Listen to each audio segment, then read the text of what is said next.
सोचते हैं कि मेरे घर में वो आ जाए। तो उसने जब शर्त रखा तो 8 करोड़ रुपए की बोली लगी। यहाँ पर इस देश में आने के बाद में वो 8 करोड़ रुपए लेकर के उसने बांट दिया। लेकिन उसने अपना ये दिमाग में रखा कि मैं अगर पैसा कहीं से भी अर्न भी करता हूँ तो दूसरों के लिए। फिर उसी से जब पूछा गया है कि पैसा की अहमियत क्या होता है, पैसा कमाना पुरुषार्थ है। फिर जब वो आखिरी में उसको पूछा, अरे इतने बड़े बड़े घर दूसरों के हैं, हमारे भारत में तो बड़े बड़े धन वालों का नाम इतना होता है, इतना लाखों रुपए का तो बिजली का बिल देता है, ऐसे लोग हैं, तो आप कहाँ स्टैंड करते हो?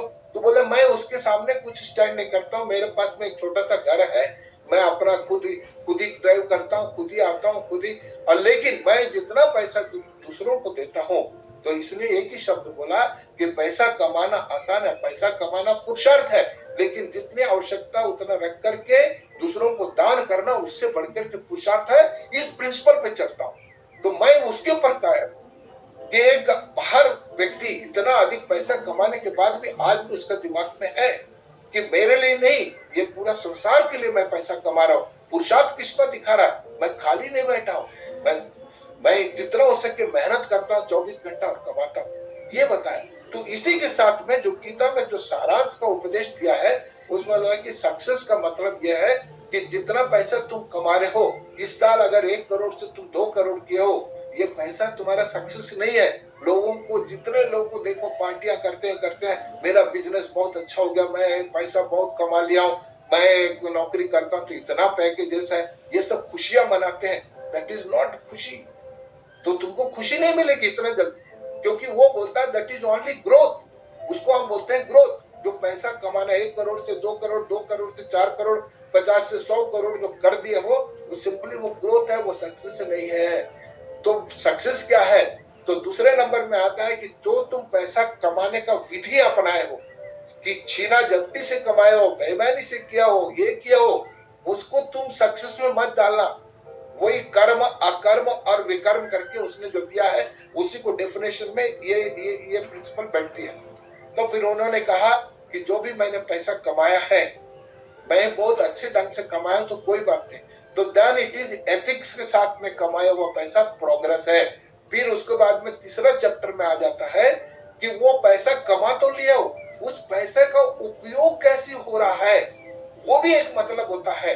तो अगर तुम पैसे का उपयोग किसी को दान धर्म में, दूसरों को सहायता के लिए और ये कर रहे हो, तब तुम सक्सेस हो, अदरवाइज तुम सक्सेस नहीं। तो पहला हो गया पैसा कमाना ग्रोथ है, और अगर किस तरीके से तुम पैसा कमाए, एथिक्स और वैल्यू के साथ में पैसा कमाए, तो वो प्रोग्रेस हुआ।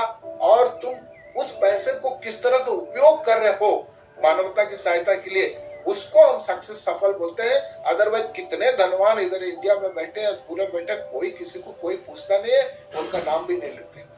और एक आदमी ऐसी भी है जो बचपन से पैदा हुआ और इतना बड़ा अपना दिमाग लगाया, बहुत ऊंचे स्थान में पहुंच गया, इतना बड़ा साइंटिस्ट हो गया, आज चंद्रमा से लेकर सूर्य को पकड़ने वाले जो सिद्धांत को बनाया, अपने साइकिल से शुरू किए थे, वो एपीजे कलाम जी उतने बड़े महान साइंटिस्ट, हमेशा प्रयोगशाला में रहते थे, उन्होंने शादी भी नहीं किया। बाद में उनके अच्छे कर्तव्यों को देखते हुए भारत में प्रेसिडेंट बनाया गया। प्रेसिडेंट बनाने के बाद भी बाहर निकला तो उनके पास में अपने कपड़े के सिवा कुछ नहीं, उसके बावजूद भी बोलता है कि मैं जब तक जिंदगी में रहूंगा लोगों को मैं शिक्षा देते जाऊंगा, पढ़ाना शुरू कर दिया। ऐसे एपीजे कलाम जी, इसको बोलते हैं हम गीता, इसको हम गीता बोलते हैं। गीता का मतलब ये नहीं कि सिर्फ पढ़ लिया। तो उसमें फर्स्ट चैप्टर में विषाद योग रोता रहा, तो उसको सुनते रहे। तो कृष्ण भगवान जिस तरह से सुन रहे थे, इतने बड़े परमात्मा जिनको हम धूल के चरण के धूल बोलते हैं, तो हम लोग को पेशेंस पढ़ना चाहिए। पहला सबक कि कभी भी कोई भी बोले, चाहे छोटा से छोटा आदमी बोले, उसको श्रद्धा से सुनना ही, ये भगवान ने कहा पहला अध्याय। सेकंड में उन्होंने कहा कि उसके बाद में दूसरा अध्याय में उन्होंने कहा इट इज ए ज्ञान योग, जो ज्ञान हमने दिया, तो ज्ञान को अर्जन करना। क्या ज्ञान का मतलब क्या हुआ कि आप कौन सा काम कर रहे हो, पैसा कमा रहे हो तो किस तरह से कमा रहे हो, ये ज्ञान, ये पढ़ने पढ़ाने वाला ज्ञान नहीं है, तो इसको बताते हैं। फिर थर्ड अध्याय में उन्होंने कर्म योग बताया। कर्म योग मतलब तुम काम करते जाओ, फल की चिंता मत करो। तो उसमें जो डेफिनेशन दिया, तो आप भी, मैं भी कंफ्यूज हुआ, आप भी कंफ्यूज हुआ, उसमें लिखा कर्म, अकर्म और विकर्म। कर्म क्या होता है? कर्म क्या होता है, जो साधारणतः जो फल की चिंता कर इच्छा रखते हैं, जिसमें हम अपेक्षा करते हैं कोई चीज को, अरे मैं ये काम करूंगा तो मुझे ये मिलेगा, वो कर्म हो गया। और अकर्म क्या हो गया है, फल की चिंता ना करे, निष्काम। अब निष्काम भी एक वर्ड आया उसमें, निष्काम भाव में बिना फल के इच्छा के अगर आप करते हो, वो दैट इज कॉल्ड अकर्म। अकर्म।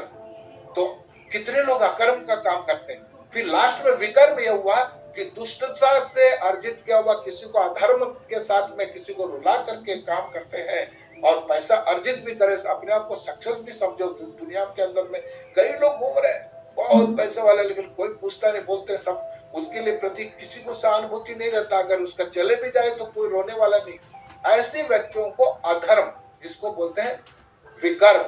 तो कर्म, अकर्म, विकर्म, ये आपको हम लोग जो पढ़े हैं ये दोनों चीज बताए, ज्ञान और दूसरा। अब तीसरे शब्द में बोलता है कि जब कर्म को ज्ञान के साथ में जोड़ दो, ज्ञान के मतलब आपका आईक्यू है और नॉलेज लिए, ये दोनों को जोड़ने के बाद में जो निचोड़ निकलती है उसको बोलते हैं विजडम, विवेक। विवेक पूर्ण किया हुआ काम है तो उसको बोलते हैं कर्म। तो अब उसको बोले किस तरह से उसको डेफिनेशन दे, मेरा जो कर्म इंद्रियां हैं, उन कर्म इंद्रियों को पर में ज्ञान के साथ में जब अधिकार तुम पालोगे तो कर्म योग कहलाओगे। तो कर्म योग का क्या मतलब हुआ, अकर्म प्लस कर्म इंद्रियों को जीतने वाला। इसका मतलब बहुत साफ साफ किया हुआ कि तुम ऐसी काम करना है अपने जिंदगी में जिसके अंदर में किसी को नुकसान न पहुंचे, लोगों को, दूसरों को भलाई हो, ऐसे काम को अपने ज्ञान के साथ करने को कर्म योगी बोलते हैं। तो बंधन रहित मतलब तुमको जो कर्मेंद्रियां है उसके ऊपर तुम अधिकार जमाओ तो बंधन रहित। अब इसके बाद जो मैं अभी जो बताने जा रहा हूं उसको बोलते हैं कि यज्ञ के रूप में लीजिए। अब यज्ञ क्या है, आप और हम जो है ना, यज्ञ क्या समझते हैं, एक अग्नि कुंड है, उसके अंदर में 3 चीजें मिला करके बीच बीच में बोलता पंडित जी जिस तरह से बोलते हैं स्वाहा स्वाहा स्वाहा करते हैं। कब करते हैं, जैसे उदाहरण के लिए नया घर लिए हैं, उसके अंदर में जो भी दोष है उसमें नकारात्मक कई चीजें रहती हैं जिसके कारण आदमी को बहुत अधिक परेशानी होती है। तो घर खरीदते समय हम लोग क्या सत्यनारायण कथा करते हैं, उसके बाद में हम यज्ञ करते हैं। अब उसमें क्या क्या मिलाते हैं यज्ञ, आप ही सोचो। एक तो तिल रहता है, एक तो फर्स्ट रहेगा ज्वार के बाद में फिर तिल रहता है, तीसरा घी। ये तीनों को मिला करके अग्नि जला करके उसके अंदर में स्वाहा स्वाहा स्वाहा, क्या यहाँ के नकारात्मक जो वाइब्रेशन है निकल जाए। इस घर में जो बैठा हुआ इसके अंदर हम लोग एक घर बनाना चाहते हैं, हमारा चाहते हैं, तो इसके अंदर नकारात्मकता को बाहर भगाने के लिए मैं और आप पूजा करते हैं, उसको यज्ञ बोलते हैं। अब इसमें वो बोलता है जीवन रूपी ज्ञान जो कर्मेंद्रियों से उत्पन्न है उसके अंदर में यज्ञ करो। तो ज्ञान रूपी इसको यज्ञ में, जीवन को यज्ञ में आप बदलिए। तो जीवन को हम यज्ञ कैसे बोलते हैं। अब हमने देखिए घर के अंदर में अब शांति पाठ के लिए हमने तो कर दिया, जो भी नेगेटिविटी निकालने के लिए हमने कर दिया। कितने लोगों ने अनुभव किया होगा, इतना करने के बाद भी झगड़े नहीं होते। कभी कभी तो पूजा के बाद दूसरे शाम तक प्रसाद को लेके उस घर में झगड़ा हो जाता है। जब वहां पर वाइब्रेशन, नेगेटिविटी, नकारात्मक खत्म कर दिए, फिर झगड़े क्यों। अब बारीकी से सोचिए, इसका मतलब क्या हुआ, मैं मकान का दोष निकाला, घर का नहीं। घर मतलब उसमें 4 लोग रहने वाले। अब जो इंडिविजुअल 4 लोग आ रहे हैं उनके अंदर में भी तो वाइब्रेशंस है। कोई जरूरी नहीं कि मेरा पॉजिटिव वाइब्रेशन से निकल रहा है। उस जैसे मकान में रहोगे तो घर बन गया, घर के अंदर में जो लोग रहते हैं उनका भी वाइब्रेशन नकारात्मकता, उनका कौन निकालेगा। तो उसलिए बोलते हैं कि जीवन रूपी इस शरीर में यज्ञ करना जरूरी है। इसमें यज्ञ 3 चीजें रखना है। तो कौन कौन सा यज्ञ रखा है, सेम वही है, अग्नि कुंड। अग्नि मतलब ज्ञान का अग्नि, ज्ञान की अग्नि हमने लिया है। अब आगे आपको देखिए, ज्ञान की अग्नि। अब उसमें क्या डाल रहे हैं, ज्वार मतलब लंबा होता है, उसका मतलब क्या हुआ, वो आपका शरीर इंडिकेट करता है। मेरा तन मतलब ज्वारा। अब उसके अंदर तिल छोटा होता है, वो मेरा मन है। घी का मतलब क्या था, लिक्विड कैश, उसको बताएगा धन। तो तन, मन और धन, वो तीनों को हम स्वाहा कर रहे हैं। देखिए कितना ब्यूटीफुल दिया। तो तन के अंदर में जितना